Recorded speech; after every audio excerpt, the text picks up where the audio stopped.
గుంటూరు కారంలో కారం ఉందండి. మహేష్ బాబుది కారం మామూలుగా ఉండదు, అదర్స్ మామూలుగా ఉండదండి. పాట రిలీజ్ అయింది కదా, ఎలా అనిపించింది? సూపర్ అండి, మహేష్ బాబు తిరిగే లేదు.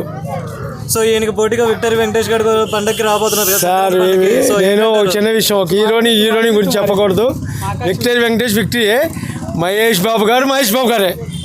సో ఓవరాల్గా చూసుకుంటే ఈ సంక్రాంతికి 5 మూవీలు రిలీజ్ అవుతున్నాయి కదా, సో ఎలా అనిపిస్తుంది సార్?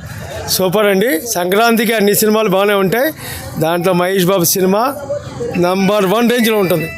సో ఓవరాల్గా కలెక్షన్స్ ఎలా ఉన్నాయి అంటారు సార్? బాగుంటుందండి, చాలా బాగుంటుంది. మహేష్ గారి లుక్స్ కానీ మహేష్ బాబు గారి లుక్స్ కొత్తగా చెప్పేది ఏముందండి, ఆయన లుక్సే చాలా సినిమాలు ఉన్నాయి, దీంట్లో ఇంకా డిఫరెంట్గా ఉంటుందండి. డిఫరెంట్గా చూపించారు డైరెక్టర్ గారు. చాలా గుంటూరు కారం మిర్చి ఎలాగ ఉంటుందో ఆ రేంజ్లో ఉంటుంది. ఆవిడ చెప్పేది ఉంది సార్, అద్భుతం, చాలా బాగుంటుంది. సాంగ్స్ కూడా చాలా బాగున్నాయండి.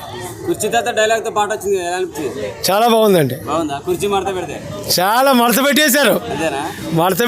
మహేష్ బాబుది మడత పెట్టకుండా ఉంటుందా?